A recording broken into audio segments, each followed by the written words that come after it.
गडचिरोलीमध्ये ढगफुटी सदृश्य पाऊस, नगर परिषद कार्यालय आणि चामोर्शी मार्ग पाण्याखाली, सखल भागामध्ये पाणी साचल्यानं नागरिकांची तारांबळ, मुसळधार पावसामुळे गडचिरोली नगर परिषदेचं पटांगणही पाण्याखाली। गडचिरोलीमध्ये ढगफुटी सदृश्य पावसामुळे जनजीवन विस्कळीत, शहरातील सखल भागात साचलं पाणी, खबरदारी घेण्याचं प्रशासनाचं नागरिकांना आवाहन। पुरात अडकलेल्या एका कुटुंबातील तिघींना वाचवण्यात गडचिरोलीमधल्या बचाव पथकाला यश। नदी आणि नाल्याच्या मधोमध अडकल्या होत्या 3 मायलेकी। एसडीआरएफच्या पथकानं बोटीच्या मदतीनं केली सुखरूपपणे सुटका। चंद्रपूर जिल्ह्यातल्या शाळा महाविद्यालयांना आज सुट्टी जाहीर, पावसाचा रेड अलर्ट असल्यानं सुट्टी जाहीर। चंद्रपूर जिल्ह्यामध्ये पुढील 4 ते 5 तास मुसळधार पावसाचा अंदाज। चंद्रपूर जिल्ह्याला आज रेड अलर्ट, सकाळपासून जिल्ह्यात जोरदार पाऊस, शहरातील सखल भागात साचलं पाणी, अनेक रस्तेही पाण्याखाली।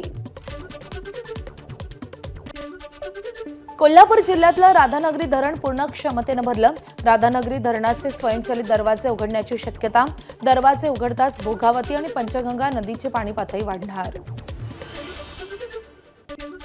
कोल्हापुरातील पंचगंगा नदीची पाणी पातळी 33 फूट 5 इंचावर, तर जिल्ह्यातील 38 बंधारे पाण्याखाली, पंचगंगा नदीची इशारा पातळी वाढली, नागरिकांना स्थलांतर करण्याच्या सूचना। सांगलीमधल्या कोयना धरणातून आणि शिराळा तालुक्यातल्या वारणा धरणातून पाण्याचा विसर्ग सुरू, परिणामी कृष्णा आणि वारणा नदीच्या पाणी पातळीत वाढ, नदीकाठच्या गावांना पुराचा धोका वाढला।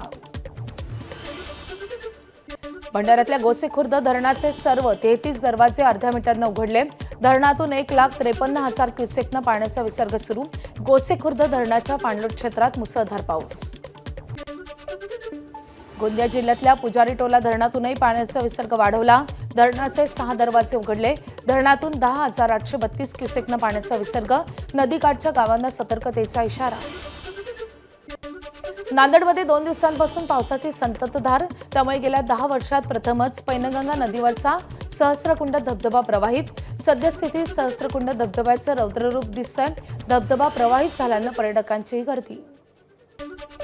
गोंदिया जिल्ह्यातल्या वैनगंगा नदीवरच्या धापेवाडा बॅरेजचे 17 दरवाजे उघडले, 1,27,000 क्युसेकनं पाण्याचा विसर्ग, गोंदिया आणि भंडारा जिल्ह्यातल्या नदीकाठच्या गावातील नागरिकांना सतर्कतेचा इशारा। जळगाव जिल्ह्यातल्या अनेक भागात अजूनही समाधानकारक पाऊस नाही, मात्र मध्य प्रदेशात बैतूल जिल्ह्यात झालेल्या मुसळधार पावसामुळे तापी नदीला पूर, परिसरातील अनेक गावातील विहिरी आणि बोरवेलची भूजल पातळी वाढली। नाशिक जिल्ह्यामध्ये पुढील 3 दिवस मुसळधार पावसाची शक्यता, 1 ऑगस्टपर्यंत नाशिकमध्ये मध्यम ते मुसळधार पावसाचा अंदाज, पावसाच्या इशाऱ्यानंतर जिल्हा प्रशासन अलर्टवर। वाशिम जिल्ह्यात 4 दिवसांच्या उघडीपीनंतर पावसाच्या हलक्या सरी, मात्र जिल्ह्यात मुसळधार पाऊस न झाल्यामुळे धरणातील साठ्यात अजूनही अपेक्षित वाढ नाही, जिल्ह्यात अजूनही जोरदार पावसाची प्रतीक्षा। बुलढाण्यातही मध्यरात्रीपासून पावसाची संततधार, जिल्ह्यातील नदी आणि धरणाच्या पाणी पातळीत वाढ, पावसानं शेती पिकांना मोठा फायदा। जळगावात पाचोरा शहरालगत असलेला पुनगाव शिवारातल्या पर्यायी रस्ता बंद केल्यानं भर पावसात स्थानिकांचं ठिय्या आंदोलन, रस्ता तातडीनं खुला करून दुरुस्त करण्याची मागणी। महाराष्ट्राच्या सागरी क्षेत्रात मासेमारी बंदी कालावधी 15 दिवसांनी वाढवला, 15 ऑगस्टपासून समुद्रातील मासेमारी सुरू होणार, आधी 1 ऑगस्टपासून सुरू होणार होती मासेमारी, देशभरात निर्णय लागू करण्याची मच्छीमारांची मागणी। 15 दिवस जे वाढवले आहेत त्यात त्यांनी 15 वावच्या बाहेर मच्छीमारांना मासेमारी करायला सांगितलं आहे, पण स्थानिक मच्छीमारांना तिकडे मासेमारी करायला जमणार नाही। गुजरात, मलपी, कर्नाटक यांचे जे मच्छीमार आहेत, ट्रॉलर मोठे मोठे, ते मासे ते घेऊन जाणार आहेत, त्यामुळे स्थानिक मच्छीमारांना हा धोका निर्माण झालेला आहे।